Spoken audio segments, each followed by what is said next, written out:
우리와 똑같이 살과 피를 가진 달마대사께서는 과연 어떤 깊은 이치를 깨달았기에 인간 신체의 한계를 넘어설 수 있었을까요? 홀로 9해라는 긴 세월을 묵묵히 좌선으로 보내신 그분의 이야기를 오늘 여러분께서 듣게 되신 것은 결코 우연이 아닐 것입니다. 화엄경에서는 이르기를 처음에 마음을 잊지 않아야 비로소 여여함에 이른다고 하였습니다. 저와 여러분의 이 만남이 어쩌면 지혜로 나아가고 원만한 삶을 이루는 첫걸음이 될지도 모릅니다. 이제 마음속으로 지혜원만을 발언하시어 그 선한 인연의 마음을 널리 퍼뜨려 주십시오. 그리하여 더 많은 이들이 부처님의 깊은 뜻을 함께 깨닫고 생명의 지혜를 일깨우는 소중한 시작이 되기를 바랍니다. 달마대사의 9년 면벽 수행은 평범한 사람의 이해를 뛰어넘는 것처럼 보입니다. 하지만 그 신비로운 선종의 역사 뒤에는 선사들이 근골의 속박에서 벗어나 기혈과 경맥을 관통할 수 있게 했던 오래도록 전해지지 않았던 옛방법이 숨겨져 있습니다. 역대 선사들이 어찌하여 보통 사람들은 감내하기 어려운 오랜 좌선의 고통을 견딜 수 있었을까요? 더 중요한 것은 그 비결이 정말 전설처럼 신비로워서 오직 크게 깨달은 선종의 조사들만이 터득할 수 있는 것이었을까요? 아니면 우리 모두에게 사실 그 이치를 깨닫고 실천하며 진정으로 자신의 삶을 바꿀 기회가 있는 것일까요? 오늘 이 법문은 시간의 먼지 속에 묻혀있던 선종의 비밀을 여러분께 풀어드릴 것입니다. 만약 통증에 시달리지 않는 건강한 몸과 평온하고 자유로우며 번뇌를 넘어선 마음을 간절히 원하신다면 부디 이어지는 이야기에 귀 기울여 주시기 바랍니다. 하지만 제가 드리는 말씀을 듣고 나면 여러분이 지금까지 불교와 수행, 나아가 삶에 대해 가졌던 생각이 완전히 바뀔 수도 있음을 미리 알려드립니다. 마음의 준비가 되셨는지요? 이제 우리는 이 신비롭고 지혜로운 여정을 함께 떠나보려 합니다. 소림내공신법에는 분명히 이렇게 기록되어 있습니다. 앉으면 편안하나 오래 앉으면 기가 막히고 기가 막히면 온갖 병이 생긴다. 이처럼 오랜 시간 정자하는 것은 기혈순환을 방해하고 근골을 굳게 하여 심지어 내상을 입힐 수도 있습니다. 이러한 어려움을 해결하기 위해 역대 선종의 조사들은 그 방법을 찾기 시작했습니다. 그리고 그 가운데 달마대사의 등장은 모든 것을 완전히 바꾸어 놓았습니다. 보리달마라고도 불리는 달마대사는 본래 남천 축국의 왕자였으나 출가하여 깊은 불교적 지혜를 갖춘 고승이 되셨습니다. 선종의 초조로 추앙받는 그분은 동쪽으로 건너와 숭산 소림사에서 9년간 면벽 수행하여 마침내 한 시대의 위대한 종사가 되셨고 세계적으로 이름난 소림 무공을 창시하셨습니다. 더욱 신비로운 것은 달마대사께서 9년이라는 긴 좌선 과정 속에서도 보통의 수행자들이 겪는 허리나 다리의 통증을 겪지 않으셨을 뿐만 아니라 오히려 안색은 붉고 윤택하며 몸은 처음처럼 유연했다는 점입니다. 이는 후대의 승려들을 깊이 감탄하게 하였고 모두가 그 비밀을 알고자 하였습니다. 소림사에 전해 내려오는 기이한 책, 역근경은 달마대사와 깊은 관련이 있는 것으로 여겨집니다. 이 경전에는 인도의 고대 요가와 중국 도가의 양생 도인술이 융합되어 있습니다. 호흡 조절, 경락 유도, 그리고 내면의 미세한 움직임을 통해 수행자들에게 몸과 마음을 하나로 만드는 통합적인 해결책을 제시합니다.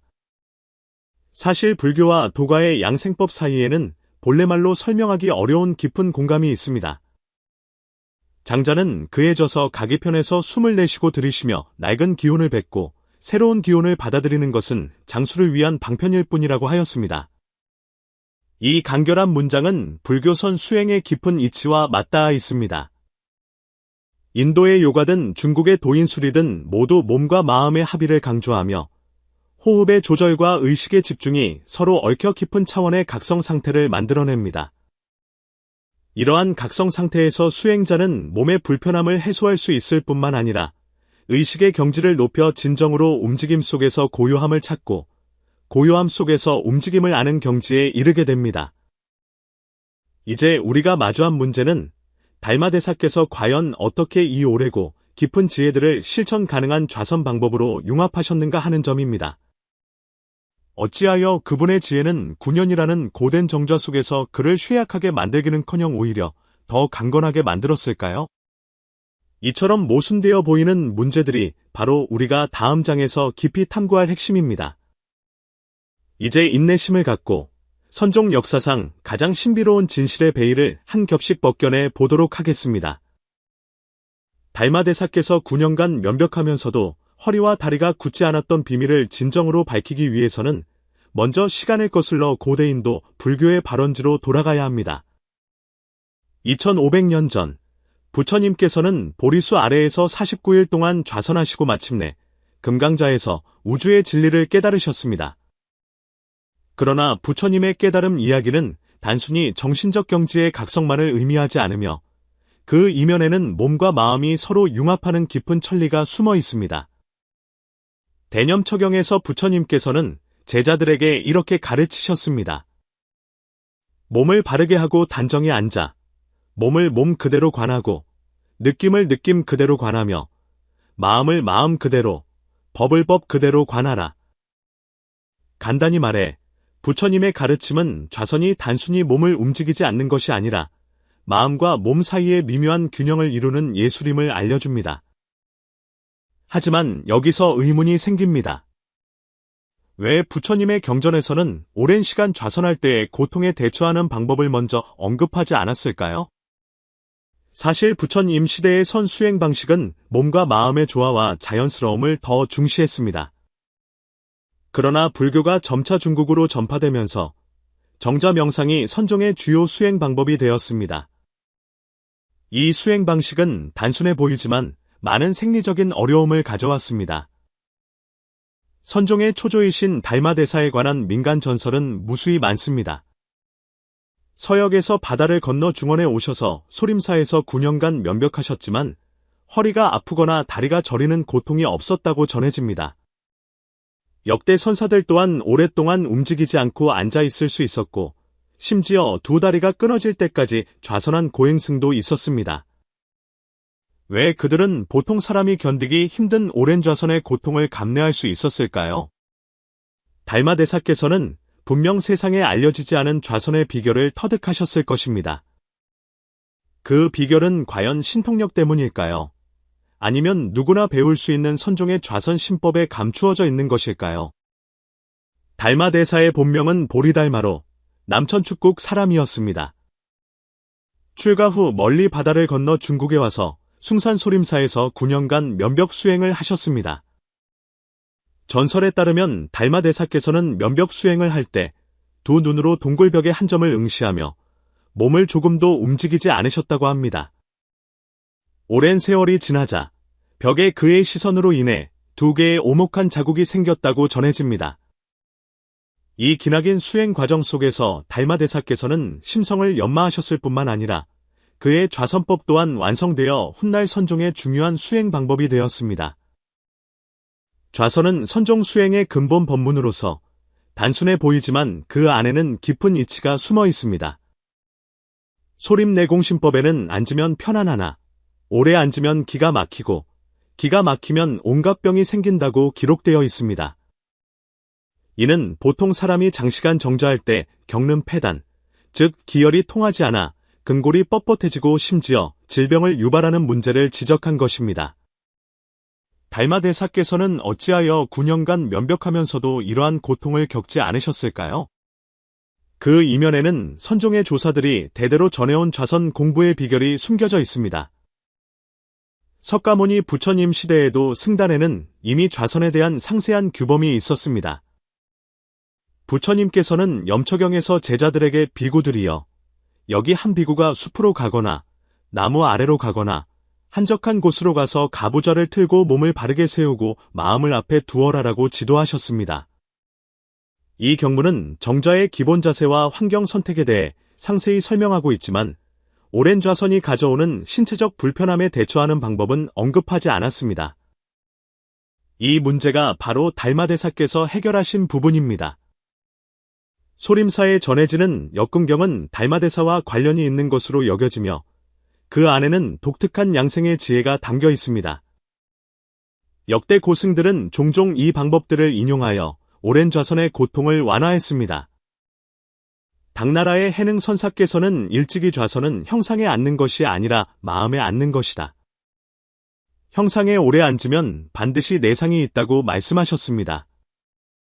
이는 깨달은 조사들조차도 오랫동안 한 자세를 유지하는 것이 몸에 해롭다는 것을 인식했음을 보여줍니다. 선종이 발전하는 과정에서 역대 조사들은 좌선 방법에 있어 끊임없이 혁신을 거듭했습니다. 역사 기록에 따르면 달마대사께서는 인도의 요가와 중국의 도가 도인수를 결합하여 장시간 정자에 적합한 독특한 방법을 창안하셨습니다. 이 방법은 첫째, 특정한 호흡 방식을 통해 기혈이 온몸에 흐르도록 유도하고, 둘째, 미묘한 내부의 움직임을 통해 근골이 뻣뻣해지는 것을 방지합니다. 그리고 마지막으로 더욱 중요한 비결이 하나 더 있는데, 이것이 바로 달마대사께서 9년간 면벽하면서도 몸이 굳지 않았던 핵심 비결입니다. 당나라의 회의 선사께서는 백장청교에서 선원의 일상생활 규범을 기록했는데 그 중에는 좌선 후의 행선, 즉 걷기 명상에 대한 상세한 설명이 있습니다. 이는 바로 오랜 좌선으로 인한 불편함을 완화하기 위한 것이었습니다. 행선은 승려들에게 천천히 걸으며 각 걸음의 느낌에 집중하고 동시에 고른 호흡을 유지하도록 요구합니다. 이러한 움직임과 고요함이 결합된 방식은 몸이 오랜 좌선으로 인해 굳는 것을 효과적으로 방지했습니다. 불교가 중국에 전래된 후 도가 사상과 끊임없이 융합되면서 독특한 선종 문화를 형성했습니다. 도가는 양생을 중시하며 몸과 정신을 함께 닦는 것을 강조합니다. 장자는 가계편에서 숨을 내쉬고 들이쉬며 낡은 것을 뱉고 새 것을 들이마시는 것은 장수를 위한 방편일 뿐이다라고 하였습니다. 이러한 도인 양생법은 선종의 좌선 공부와 일맥상통하는 묘미가 있습니다. 선종 좌선 공부의 핵심은 움직임 속에서 고요함을 구하고 고요함 속에서 움직임을 아는 데 있습니다. 겉으로 보기에 선사들은 반드시 앉아 움직이지 않는 것처럼 보이지만 실제로는 몸 안에서 미묘한 조절이 일어나고 있습니다. 이러한 내적인 움직임이야말로 오랜 좌선으로 인한 손상을 막는 열쇠입니다. 오랜 시간을 거쳐 선종의 조사들은 수행자가 장시간 정자해도 상하지 않을 수 있는 3가지 핵심 기법을 정리했습니다. 앞에 2가지 기법은 조식도인법과 미동두수법입니다. 좌선 이에는 몸을 조절하고 호흡을 조절하며 마음을 조절하니 이 3가지가 모두 조절되어야 비로소 선정에 든다고 기록되어 있습니다. 조식도인법은 호흡을 조절하는 것에서 시작하여 기혈이 온몸을 두루 흐르게 함으로써 오랜 좌선으로 인한 기혈의 정체를 막는 것입니다. 전통적인 선수행에는 수식관, 즉 들숨과 날숨을 하나에서 10까지 세고 다시 반복하는 수련법이 있습니다. 이 방법은 단순해 보이지만 실은 매우 심오합니다. 올바른 수식은 마음을 안정시킬 뿐만 아니라 체내의 기온을 조절하여 막힘없이 흐르게 합니다. 달마대사께서는 이 기초 위에 더욱 정교한 호흡 기법을 더하여 기온이 몸의 각 부위에 도달할 수 있도록 하셨습니다. 선종의 조사들은 호흡 조절이 첫걸음에 불과하며 오랜 좌선 문제를 진정으로 해결하려면 특정한 신체 미동과 병행해야 함을 발견했습니다. 이 미세한 움직임은 눈에 띄지 않지만 근골이 뻣뻣해지는 것을 효과적으로 방지합니다. 달마대사께서 창시한 2번째 비결, 미동두수법이 바로 오랜 좌선의 어려움을 해결하는 열쇠입니다. 소림내공심법에는 이 방법이 온 경맥을 통하게 하고 죽은 기운을 살리며 오래 앉아도 피로하지 않게 한다고 기록되어 있습니다. 그러나 진정으로 달마대사께서 9년간 면벽하면서도 몸이 굳지 않게 한 핵심 비결은 사실 3번째의 더욱 깊은 법문에 있습니다. 달마대사께서 9년간 면벽하면서도 허리와 다리가 굳지 않을 수 있었던 앞에 2가지 비결, 조식도인법과 미동두수법은 이미 사람들의 마음을 사로잡기에 충분합니다. 하지만 진정한 3번째 비법이야말로 선종좌선 공부의 정수라 할 수 있으며 이 비법의 이름은 허실원융입니다. 전해지는 이야기에 따르면 달마대사께서 숭산소림사에서 면벽 수행을 시작하신 초기 몇 년 동안은 고통이 전혀 없었던 것은 아니라고 합니다. 그분은 선법에 정통하셨지만 결국 살과 피를 가진 몸이기에 오랜 시간 정자하다 보면 여전히 근골이 뻣뻣해지고 허리와 등이 아팠습니다. 소림사의 승려들은 조사님을 존경하면서도 남몰래 서역 사람들은 우리와 신체 구조가 달라 저렇게 오랫동안 움직이지 않고 앉아 있을 수 있는 것일까라고 수군거렸습니다. 어느 날 밤, 호기심 많은 한 어린 사미승이 몰래 달마대사가 계신 동굴 밖으로 다가가 엿보았습니다. 희미한 달빛 아래 조사님의 모습은 한 구의 석상처럼 고요했습니다.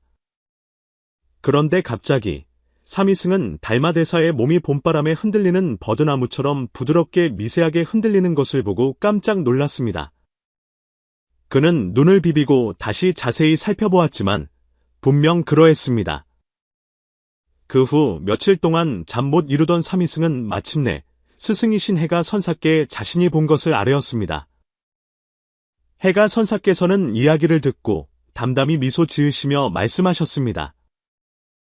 네가 본 것은 조사님의 수행법인 허실원융의 법이니 움직이는 듯 움직이지 않고 고요한 듯 고요하지 않으니 이것이야말로 가장 오묘한 좌선의 경지이니라 사미승이 의아해하며 물었습니다. 스님, 허실원융이란 무엇입니까? 해가 선사께서는 미소만 지으실 뿐 이 법은 말로 전할 수 있는 것이 아니니 반드시 스스로 증득해야만 알 수 있느니라는 말씀만 남기셨습니다. 어린 사미승은 영문을 몰라 그날부터 밤낮으로 그 뜻을 헤아렸습니다. 몇 달 후 어느 날 밤, 사미승은 홀로 선방에서 정자하고 있었습니다. 바른 자세를 유지하려 애썼지만 점차 몸이 쑤시고 아파 견디기 힘들었습니다. 급한 마음에 그는 문득 달마대사의 그 미묘한 흔들림을 떠올리고는 몸을 천천히 흔들어 보기 시작했습니다.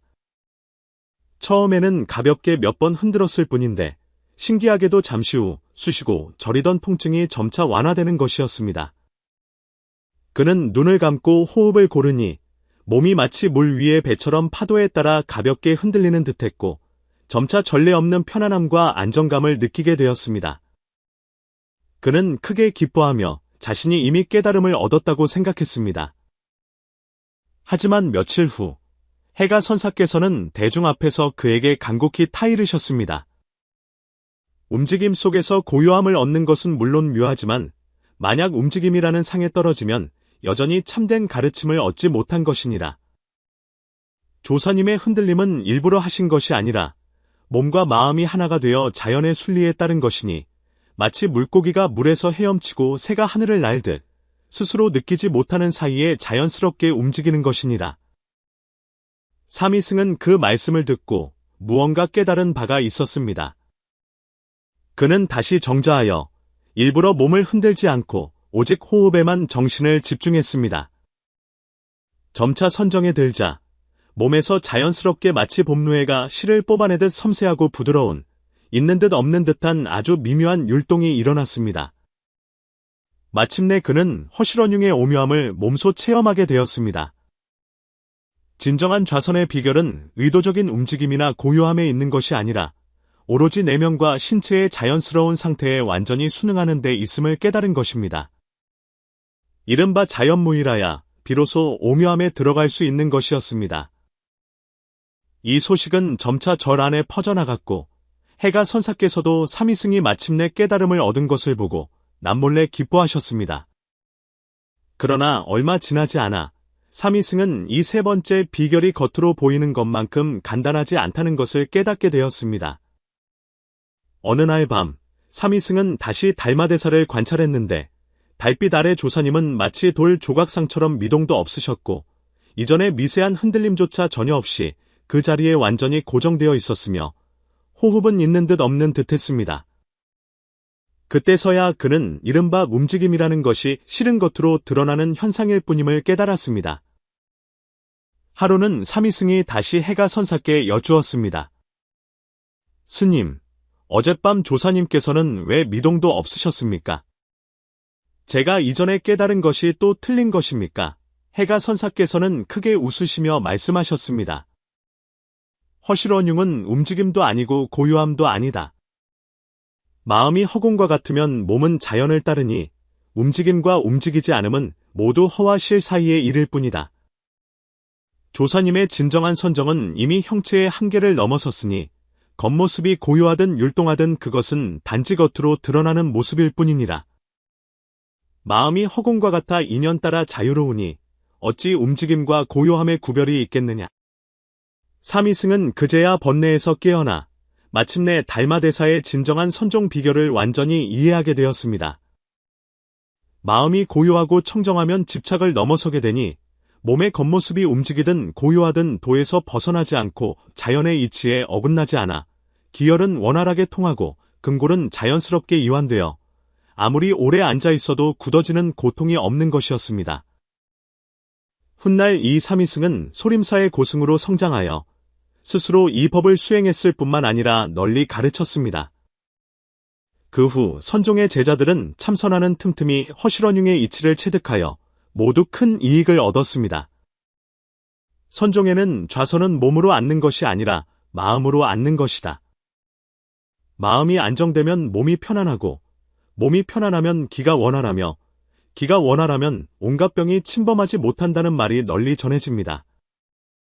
이로써 달마대사께서 9년간 면벽하면서도 몸이 굳지 않았던 비밀이 세상에 온전히 드러나게 되었습니다. 조식도인법, 미동두수법, 허실원융법, 이 세 가지가 하나가 되어야 비로소 궁극의 묘법을 얻어 선종 수행의 가장 높은 경지에 이를 수 있는 것입니다. 선수행이 그러하듯 인생 또한 그러합니다. 세상의 온갖 번뇌와 고통 또한 대부분 움직임과 고요함, 허와 실 사이에서 지나치게 집착하거나 억지로 구하려는 데서 비롯되지 않습니까? 오직 인연에 따라 자유롭고 마음이 허공과 같아야만 몸과 마음이 두루 통하여 건강하게 장수할 수 있는 것입니다. 선종 조사들의 지혜는 천년의 세월을 거쳐 오늘날에도 여전히 사람들이 몸과 마음의 혼란에서 벗어나도록 이끄는 밝은 빛을 발하고 있습니다. 이것이야말로 선종의 조사들께서 세상 사람들에게 남기신 가장 귀한 선물입니다. 달마대사께서 9년간 면벽하면서도 굳지 않았던 오묘한 이치는 선종에 오래전부터 전해져 왔으나 아는 이가 드문 세 가지 좌선 공부의 비결 속에 숨어 있습니다. 이 세 가지 비결은 단순해 보이지만 자세히 음미해보면 실은 몸과 마음의 초월로 통하는 깊은 기림을 알게 될 것입니다. 첫 번째 비결은 조식도인입니다. 호흡은 누구나 하지만 진정으로 호흡의 오묘함을 아는 사람은 극히 드뭅니다.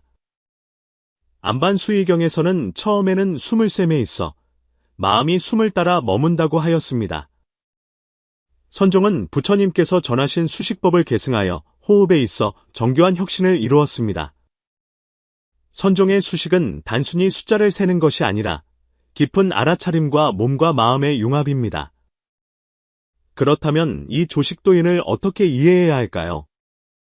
가장 기본적인 기법은 코로 부드럽게 숨을 들이마셔 천천히 단전으로 모으고 다시 단전에서부터 천천히 내뱉는 것입니다. 이 과정은 단순해 보이지만 깊은 에너지 유도의 원리를 담고 있습니다. 인체 내에는 강물과 같은 경락이 있고 기호는 그 강물 속의 흐름과 같습니다. 고요히 호흡을 조절할 때 내면의 기혈은 서서히 흐르기 시작하여 점차 막힌 경맥을 뚫어줍니다. 선종에서는 이를 기를 이끌어 맥을 통하게 한다고 합니다.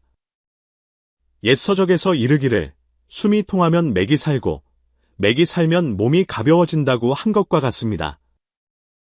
달마대사께서는 바로 이 정묘한 호흡 기법을 통해 내면의 기운을 온몸 구석구석으로 이끌어 장시간 정자에도 기혈이 막힘없이 통하도록 하셨습니다. 하지만 이것은 단지 첫걸음에 불과합니다. 장시간 정자하려면 두 번째 비결의 도움이 필요하며 그렇지 않으면 여전히 오랜 좌선의 고통을 피하기 어렵습니다. 그리하여 선종의 조사들은 두 번째 비결인 미동두수를 개발했습니다. 언뜻 듣기에 미세한 움직임은 정자 선정과 모순되는 것처럼 보입니다. 선사는 돌처럼 굳건히 움직이지 않아야 하는 것 아닌가요? 그러나 선종의 오묘함은 움직임과 고요함이 결코 분리되어 있지 않다는 데 있습니다.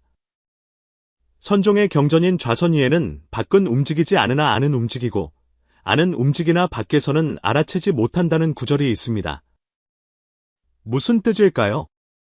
바로 여러분이 정자하여 선정에 들었을 때 몸의 표면은 정지해 있는 것처럼 보이지만 내면의 근육, 경락, 심지어 세포까지도 미세하고 정밀한 조정을 하고 있다는 뜻입니다. 달마 대사께서는 이 이치에 깊이 통달하셨습니다. 그분은 정말로 미동도 하지 않으신 것이 아니라 극히 미세한 차원에서 몸이 자연스럽게 미묘한 진동을 일으키고 있었던 것입니다.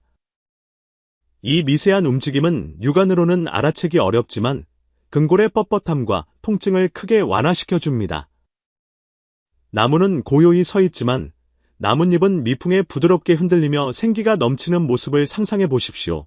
조사들은 바로 이러한 큰 움직임은 느껴지지 않으나 작은 움직임은 자유로운 원리를 운용하여 오랜 좌선의 어려움을 가볍게 해결했던 것입니다. 당나라의 회의 선사께서는 백장청교에서 선사들의 독특한 명상 방식인 행선을 기록했습니다. 이 방식이야말로 정자를 보조하는 미세한 움직임의 수련입니다. 행선할 때 승려들은 천천히 걸으며 발걸음과 호흡에 주의를 집중함으로써 움직임 속에서 선정의 고요함을 체험합니다. 이처럼 미동두수는 현대의 발명품이 아니라 선종의 조사들이 대대로 전해온 비밀 무기였던 것입니다. 그런데 왜 현대인들은 종종 이 두 가지 비결을 간과하는 것일까요? 문제는 대부분의 수행자들이 정자를 절대적인 정지 상태라고 오해하여 오히려 몸과 마음에 본래 갖추어진 미묘한 율동을 무시하기 때문입니다. 불교의 지혜는 우리에게 모든 수행은 자연에 순응해야 하며 억지로 강요해서는 안 된다고 일깨워줍니다. 여러분의 마음이 호흡 사이에 편안히 머물 때 몸은 자연스럽게 이완되고 절도 있는 미세한 움직임을 보이며 기혈은 저절로 원활해지고 몸과 마음은 자연히 가벼워집니다. 만약 여러분이 정자를 시도했지만 늘 허리와 등의 통증에 시달렸다면 어쩌면 문제는 여러분의 인내심 부족이 아니라 이 오래되고 귀한 방법들을 터득하지 못했기 때문일지도 모릅니다. 하지만 주의하십시오. 지금까지 우리는 달마대사의 좌선 비결 중 앞의 두 부분, 즉 조식도인과 미동두수만을 밝혔습니다. 이 두 가지 비결만으로도 충분히 신비롭지만 달마대사께서 9년간 굳지 않으실 수 있었던 궁극적인 비결은 아닙니다. 진정으로 달마대사께서 9년간 면벽하면서도 근골에 조금도 손상이 없게 한 비밀은 더욱 현묘한 세 번째 비결 속에 숨겨져 있습니다. 다음 장에서는 이 궁극적인 수수께끼, 여러분의 좌선과 수행, 나아가 삶에 대한 이해를 완전히 바꾸어 놓을 비결의 베일을 차츰 벗겨보겠습니다. 마음의 준비가 되셨습니까? 계속해서 마음을 모아 주십시오. 이 탐구는 점점 더 흥미로워질 것입니다. 앞서 말씀드린 두 가지 비결, 조식도인과 미동두수는 이미 충분히 오묘하지만 진정으로 달마대사께서 9년간 면벽하면서도 허리와 다리가 굳지 않게 한 궁극적인 비결은 바로 선종자선 공부의 최고 경지인 허실원융입니다. 허실원융이란 무엇일까요? 불교 경전인 금강경에서는 길치의 유의법은 꿈과 같고 환상과 같고 물거품과 같으며 그림자와 같고 이슬과 같고 또한 번개와도 같으니 마땅히 이와 같이 볼지니라고 하셨습니다. 선종의 수행은 결코 단순한 외적인 형식이 아니라 마음 깊은 곳의 진실한 상태를 곧바로 가리킵니다. 달마대사께서 앉아 있으면서도 굳지 않으실 수 있었던 것은 단지 육체의 기교에만 의존한 것이 아니라 그분께서 허와 실을 완벽하게 결합하셨기 때문입니다. 실은 우리 육체의 실제적인 감각을 가리키고 허는 마음의 초월적인 경지를 대표합니다. 사람이 오래 앉아 있으면 저리고 뻣뻣해지는 까닭은 그 근본 원인이 마음과 육체 사이의 대립과 단절에 있습니다. 우리가 몸의 불편함에 집중할수록 몸과 마음의 분리는 더욱 커집니다. 선종의 조사들은 깊이 깨달았습니다.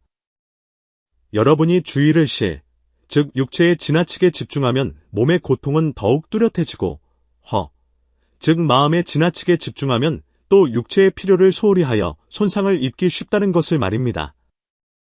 오직 허실원융의 경지에 이르러야만 몸과 마음이 진정으로 조화를 이루어 생리적인 한계를 초월하고 오래 앉아도 굳지 않는 경지에 도달할 수 있습니다. 단경에서 해능선사께서는 마음이 미혹하면 법화경에 휘둘리고 마음을 깨달으면 법화경을 능히 부린다고 말씀하셨습니다. 즉, 마음이 미혹하면 외부의 사물에 시달리지만 마음이 깨달으면 모든 외부 경계를 주도할 수 있다는 뜻입니다. 허실언융은 바로 이러한 깨달음의 깊은 표현입니다. 그렇다면 어떻게 해야 진정으로 허실언융을 깨달을 수 있을까요? 이 문제를 깊이 탐구해 보겠습니다. 선종에서는 만물의 본질이 모두 공하다고 봅니다. 우리의 몸 또한 마찬가지입니다. 몸은 비록 형체가 있지만 그것이 편안한지 아닌지를 진정으로 결정하는 것은 의식의 상태입니다. 우리가 고통에 집착할수록 고통은 더욱 깊어지고 편안함에 집착할수록 없고 이름에 대한 걱정에 시달리기 쉽습니다. 진정한 원흉의 길은 집착을 완전히 내려놓는 데 있습니다. 달마대사께서는 바로 오랜 시간의 정절을 통해 점차 이 이치를 체득하셨습니다. 그분은 의도적으로 몸의 불편함을 참으신 것이 아니라 아픔과 아프지 않음이라는 이원적인 대립을 완전히 초월하셨습니다. 그분은 정자하실 때 호흡과 미묘한 율동에 주의를 기울이셨을 뿐만 아니라 더 나아가 의식을 바로 지금 이 순간에 머물게 하셨습니다.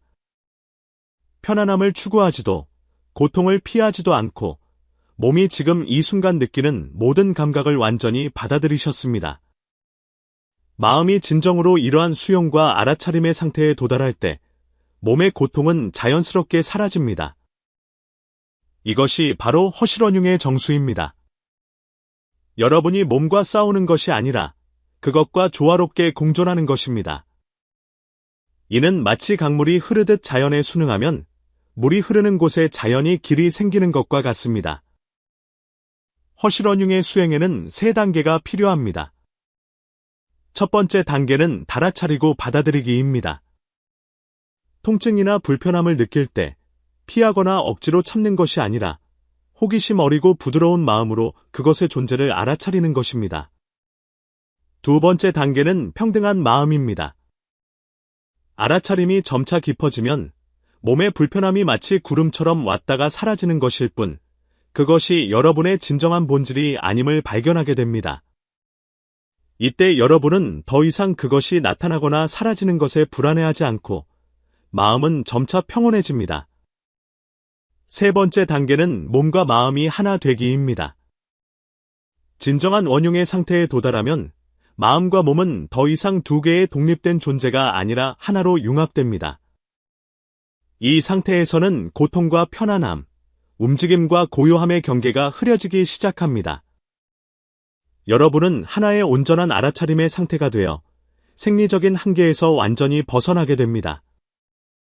달마대사께서는 바로 이 3단계를 거쳐 마침내 9년간 오래 앉아 있으면서도 굳지 않으실 수 있었던 것입니다. 이는 단순히 선정의 기교가 아니라 우리가 평소에 몸과 의식에 대해 가졌던 인식을 초월하는 철학적인 경지입니다. 허실언융의 경지는 멀리 있지 않습니다.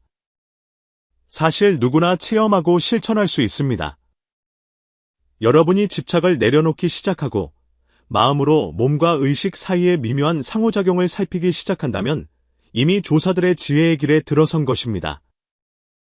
달마대사의 위대함은 그의 신통력이나 전설에 있는 것이 아니라 그분께서 불법의 지혜를 우리 모두가 체득하고 실천할 수 있는 실용적인 삶의 철학으로 전환시켜 주셨다는 데 있습니다.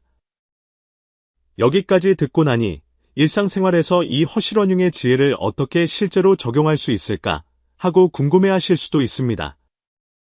계속해서 저를 따라오십시오. 다음 장에서는 실제적인 적용법을 깊이 다루어 선종의 지혜가 어떻게 여러분의 몸과 마음 상태를 완전히 바꾸고 더 자유롭고 자제로운 삶을 얻게 하는지 진정으로 이해하게 해드릴 것입니다. 여러분, 이 삶의 각성을 맞이할 준비가 되셨습니까? 여기까지 이야기를 듣고 나니 여러분은 아마도 이 오래되고 깊은 선종의 비결들을 현대인의 일상생활에 과연 어떻게 적용할 수 있을지 궁금해하실 것입니다. 사실 선종의 지혜는 결코 공허한 이론이 아니라 우리의 삶의 상태를 진정으로 바꿀 수 있는 실용적인 도구입니다. 먼저, 여러분은 한 가지 오해에서 벗어나야 합니다. 선수행과 정절은 결코 의도적인 고행이나 자기학대가 아니라 몸과 마음이 자연스럽게 이완되는 상태입니다. 많은 사람들이 정자를 시도할 때 억지로 몸을 꼿꼿이 세우고 움직이지 않아야 한다고 오해합니다. 그래서 몸은 앉을수록 더욱 뻣뻣해지고 심지어 건강을 해치기도 합니다. 실제로는 진정한 정자는 강요가 아니라 자연에 순응하는 상태입니다. 예를 들어, 여러분이 일상생활에서 정자를 시도할 때 먼저 조식도인의 기법을 사용해 보십시오. 가볍게 두 눈을 감고 천천히 숨을 아랫배로 들이마셨다가 다시 천천히 내뱉습니다. 숨결이 따뜻한 물줄기처럼 몸의 모든 굳고 긴장된 곳을 지나가며 점차 막힌 경락을 뚫어 기혈이 원활하게 흐르는 것을 느껴보십시오. 다음으로 정자할 때는 몸의 미세한 움직임을 허용해야 합니다. 약간의 흔들림이나 움직임을 걱정할 필요가 없습니다. 그것은 바로 몸이 스스로 조절하는 과정이며 몸이 스스로를 치유하는 표현이지 여러분의 마음이 산란해서가 아닙니다. 여러분이 해야 할 일은 단지 몸에서 자연스럽게 일어나는 이러한 미세한 움직임을 알아차리고 그것을 억지로 누르려 하지 않고 순응하는 것입니다. 더 중요한 것은 허쉬러닝의 지혜를 일상생활의 모든 장면에 적용하는 것입니다. 예를 들어, 업무가 바쁘고 스트레스가 심할 때 허쉬러닝의 마음으로 스트레스의 근원을 살펴보십시오. 그러면 스트레스 자체가 실은 외부 사물에 대한 내면의 반응일 뿐임을 발견하게 될 것입니다. 여러분이 이러한 반응을 알아차리고 그것을 있는 그대로 받아들일 때 스트레스는 더 이상 부담으로 쌓이지 않게 됩니다. 또 다른 예로 인간관계를 다룰 때 허쉬러닝의 마음가짐은 여러분에게 감정의 이원적인 대립에 빠지지 말고 감정 그 자체를 초월하여 더 높은 관점에서 문제를 바라보라고 알려줍니다. 이렇게 하면 인간관계의 갈등을 더 쉽게 처리할 수 있을 뿐만 아니라 다른 사람들과 어울리는 가운데에서도 내면의 평온과 조화를 유지할 수 있습니다.